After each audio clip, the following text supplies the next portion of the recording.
So where are you from, Nan? Were you from Adelaide? No, Murray Bridge. Oh, Murray But, Bridge, yeah. right. So how did you come across this catch then? Small town stuff, you know. Mm-hmm. But you know, they were pretty tough in those days. They just sort of told you what you had to do, and we were in Newcastle 6 years, I think. The children were all born up there, and Francis was only a baby, and the boys were a bit more than toddlers. And Jack had to go, nearly all of that 6 years he was away, either at Port Kembla or Wollongong or Yeah, 7 Whyalla months or at somewhere, 7 months at months at a Wollongong, time. Port Kembla, and then about another 3 months at It didn't matter Whyalla about me, you know. Raising three Children and no car or anything. We didn't have a car. No, David would have been a bit of a tearaway, wouldn't he? No. Then I got back to Look, they were good. when I got back to Melbourne, or to Melbourne, I had to buy a house, and Yeah.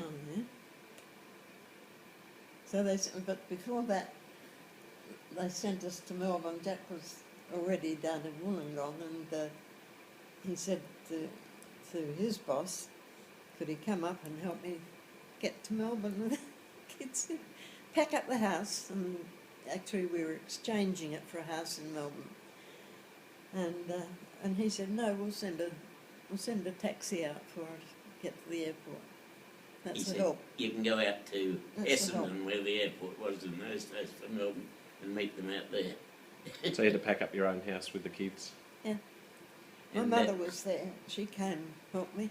And when I went out to Essendon to meet them, the plane that they were on, one of the hostesses, as they were called in those days, was carrying Francis, who was only 1 year old. And I went to take her, and she said, no! Who's that stranger? No. She was no way, but she came to me. You'd been away for so long. Yeah. Anyway, we exchanged our new house in Newcastle for a 100-year-old one in Glen Iris in Melbourne, which was all right up to a point. But there came a time. Oh, then we went from there to America, didn't we? There again, Jack had to go on ahead, find a house, and I did the same thing. And was this New York, was it? Yeah. Yeah. So I had to no, we what happened? Some of the company people went into our house, Where? didn't they? Oh, yeah. Somerville Road. Yeah, it was let. I got £6 a week rent for it because BHP had 3 or 4 of their officers on the move reside in there. But when I got to New York, the fellow that was there running BHP's office, who was going to come back to Australia and I was to take his place, I got in there, and I think it was a Thursday or something like that. And This is going back to 1951. he said to me, I said to him, well, what about accommodation? He said, well, don't come out where I live. He said, it's too much of a bother. He said, to get to the office, he said, my wife's got to drive me a mile to a station, and I catch a steam train from there to Newark, which was about a half-hour journey. And then I've got to take a ferry across the river, and then I've got to take a subway up to the office. He said, it's too much. He said, go north of the city and just get a train that comes straight into Grand Central Station. You have a cup of coffee? And he said, but leave that until the following week. He said, find your feet. And anyway, the Sunday came up and I thought, oh, damn it, I've got nothing to do here. I might as well go and have a look. So I went to Grand Central Station and the inquiry desk and I said to the man there, look, I'm from Australia.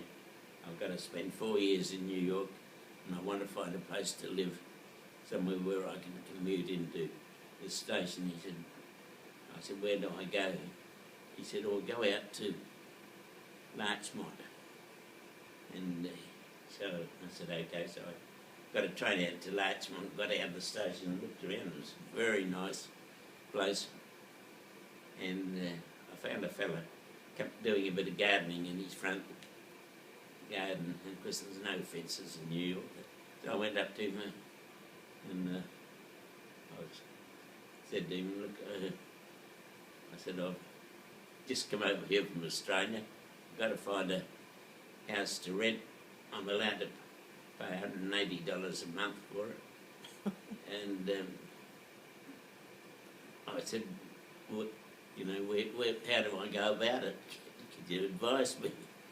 And he said, well, there's no point in you looking around here. He said, we're on the ocean. And he said, the prices are well above that. He said, why don't you have a look at White Plains? And I said, well, how do I get there? He said, well, there's a bus leaves from down there every 15 minutes. So I got this bus over to White Plains, and lo and behold, about the second stop it made, there was a real estate agent open. This was on a Sunday. So I got off the bus and I went in and told him my story. And he said, well, he said, I do have a place, but would you like to have a look at it? And I said, oh yeah. So he took me down and, you know, I was almost ready to settle for anything, but this was quite a nice place. It was weatherboard, but it was in quite a nice area and had a bus connection to the railway station. And I met the people next door, and he was sort of asked to look after it because this place was owned by a doctor who was down in the Panama zone for a 2-year stint. And anyway,